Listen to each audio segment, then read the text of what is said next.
Olá, é com satisfação que estamos mais uma vez reunidos para a leitura e interpretação do Evangelho neste dia. Temos agora a prece inicial e convido a todos os amigos a que possamos elevar o pensamento a Jesus, abrandando o nosso coração e a nossa mente,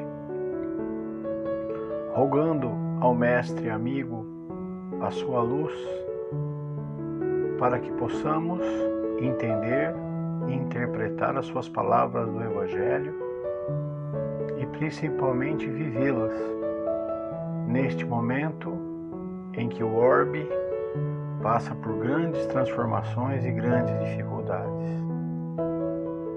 Que tenhamos os nossos corações voltados a Jesus para o melhor passar por essas provas, trazendo o entendimento da sua luz e da sua paz para o nosso lar, e que cada lar desse orbe seja iluminado pela luz do saber, pela luz do amor incondicional do Cristo, e toda a paz que Ele proporciona possa permanecer em nossos lares, em nossos bairros, em nossa cidade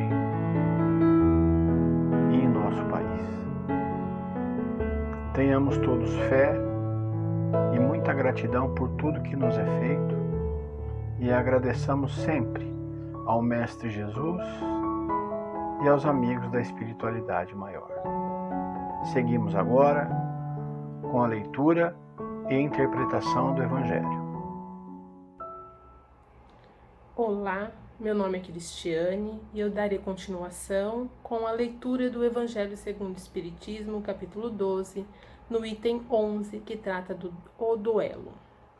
E diz o seguinte: só é verdadeiramente grande aquele que, considerando a vida como uma viagem que deve conduzi-lo a um objetivo, faz pouco caso das asperezas do caminho e não se deixa jamais desviar um instante do caminho reto.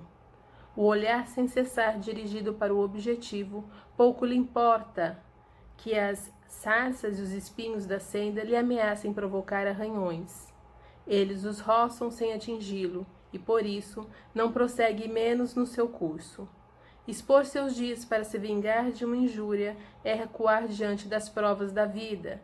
É sempre um crime aos olhos de Deus, e se não estivesseis iludidos, como estáis com os vossos preconceitos, isso seria uma ridícula e suprema loucura aos olhos dos homens. Há crime no homicídio pelo duelo, vossa própria legislação o reconhece. Ninguém tem o direito, em nenhum caso, de atentar contra a vida de seu semelhante. Crime aos olhos de Deus, que vos traçou vossa linha de conduta. Aqui, mais do que por toda parte, alhures, sois juízes em vossa própria causa. Lembrai-vos de que vos será perdoado segundo houverdes perdoado vós mesmos. Pelo perdão, vos aproximais da divindade, porque a clemência é irmã do poder. Enquanto uma gota de sangue humana correr sobre a terra, pelas mãos dos homens, o verdadeiro reino de Deus não terá ainda chegado. Este reino de pacificação e de amor, que deve banir para todo sempre dos vosso globo a animosidade, a discórdia e a guerra. Então, a palavra duelo não existirá mais em vossa língua, senão como uma longínqua e vaga lembrança de um passado que se foi. Os homens não conhecerão entre eles outros antagonismos, senão a nobre rivalidade do bem. Adolfo, bispo de Argel, Marmande, 1861. O duelo pode, sem dúvida, em certos casos, ser uma prova de coragem física, de desprezo pela vida, mas, incontestavelmente, é a prova de uma covardia moral, como no suicídio. O suicida não tem a coragem de afrontar as vicissitudes da vida. O duelista não tem a de afrontar as ofensas. O Cristo não vos disse que há mais de honra e de coragem em apresentar a face esquerda àquele que feriu a direita, do que se vingar de uma injúria? O Cristo não disse a Pedro, no Jardim das Oliveiras: Tornai a pôr as vossas espadas na bainha, porque aquele que matar pela espada, perecerá pela espada. Com essas palavras, Jesus não condena para sempre o duelo?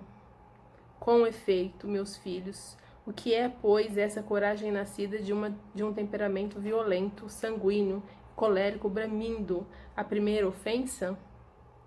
Onde, pois, está a grandeza da alma daquele que a menor injúria quer levar em sangue?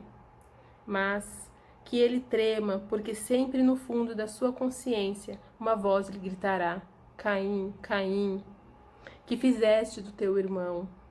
Foi-me preciso sangue para salvar minha honra, dirá essa voz.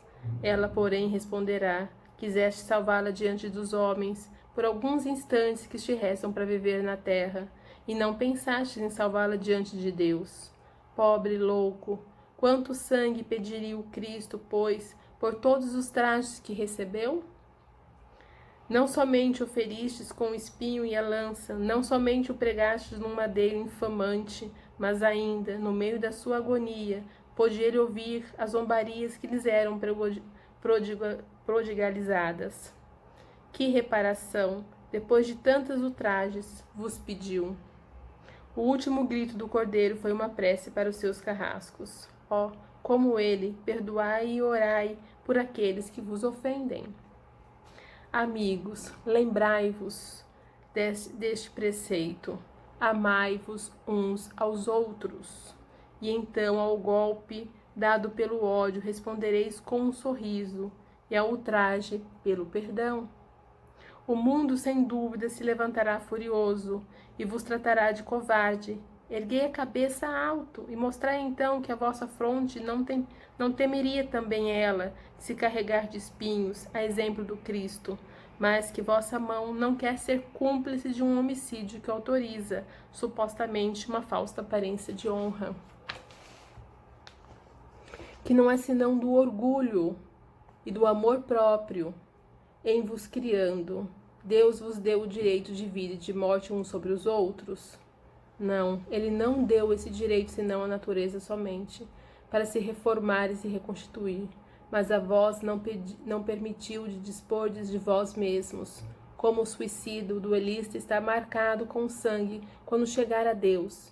E, a um e ao outro, ao soberano juiz, prepara longos e rudes castigos. Se ameaçou com a sua justiça aquele que disser ao seu irmão raca, quanto a pena será bem mais severa para aquele que apareça diante dele com as mãos vermelhas de sangue de seu irmão. Santo Agostinho, Paris, 1862. Olá, sejam todos bem-vindos a mais um Evangelho no Lar. O nosso tema hoje é o duelo. É um tema dentro do capítulo Amai os vossos inimigos. Por quê?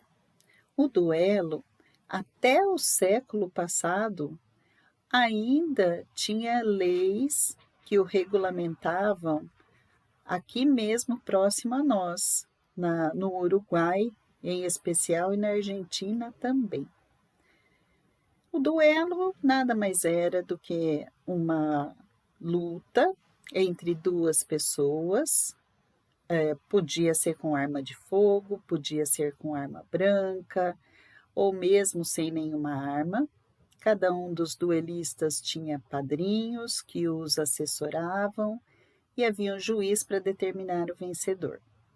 Na verdade, o vencedor tinha sua honra defendida e aquele que sucumbia perdia ou pagava com a própria vida.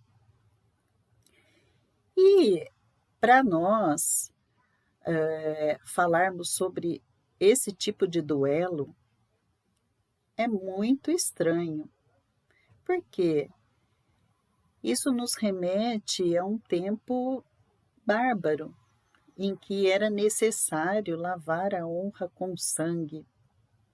Entretanto, ainda vemos situações tristes, lamentáveis, em que o duelo não é, de maneira alguma, utilizado porém, muitas honras, vamos dizer assim, são lavadas ainda com sangue ou com outros tipos de violência, às vezes violência psicológica, emocional, de modo a exaltar o orgulho daquele que se sentiu ofendido. Então, quando falamos de amar os nossos inimigos, estamos falando principalmente sobre o perdão das ofensas. Porque amar os inimigos parece uma frase muito antagônica, porque quem ama, ama tudo o que é bom, tudo o que faz bem, e o inimigo é aquele que não está por nós, que está contra nós. Mas em que situação nós, espíritas, vemos qualquer pessoa como um inimigo? A doutrina nos mostra que no cultivo de bons pensamentos, de bons sentimentos, de boas leituras e estudo constante, exercício da fé, conseguimos compreender que aqueles com quem não nos afinamos ou aqueles que em algum momento nos prejudicaram ou nos magoaram, não são nossos inimigos. Na verdade, são instrumentos na nossa vida muito abençoados. São pessoas que muitas vezes nós mesmos adquirimos dívidas, nós prejudicamos, nós criamos vínculos e trouxemos essas pessoas para as nossas vidas, de modo a podermos conviver, conhecer, amar, perdoar. Também existem outras pessoas que não estão tão próximas e pelas quais não sentimos afinidades. Não são nossos inimigos, também são instrumentos na nossa vida para nos ajudar, para nos auxiliar no nosso aprendizado. Às vezes, não vinculado propriamente à pessoa, mas a situações que precisamos reviver, que precisamos compreender num outro contexto. Então, nós, na verdade, temos como maior duelo, como o duelo da nossa existência, aquele de vencer a nós mesmos. Sempre que pensarmos em desafios que precisamos superar, estamos em duelo com as nossas dificuldades, com as nossas inabilidades, com aquilo que precisamos ainda aprender e desenvolver. Vamos pedir a Jesus que nos inspire, que nos fortaleça, para que, fortalecidos nessa fé, consigamos nos vencer um pouquinho a cada dia, lembrando sempre que tudo é possível quando colocamos nossas intenções, nossos pensamentos, nossas dificuldades nas mãos do nosso Pai Maior. Que seja uma semana abençoada, com muita saúde, com muito amor e com muitas vitórias para cada um de nós. Faremos agora a prece final em agradecimento à oportunidade que tivemos neste dia de fazer esta leitura e interpretação do Evangelho, buscando o entendimento e a paz interior. Mestre Jesus, muito obrigado mais uma vez por toda a oportunidade que nos é concedida para sermos espíritos melhores e tornarmos a nossa caminhada terrena mais branda e mais feliz. Muito obrigado a todos os amigos da espiritualidade que nos assistem e que trabalham incessantemente para o nosso desenvolvimento. Muito obrigado aos nossos mentores que exercem o papel de anjos guardiões, tentando nos intuir e nos conduzir para um caminho correto. Neste momento,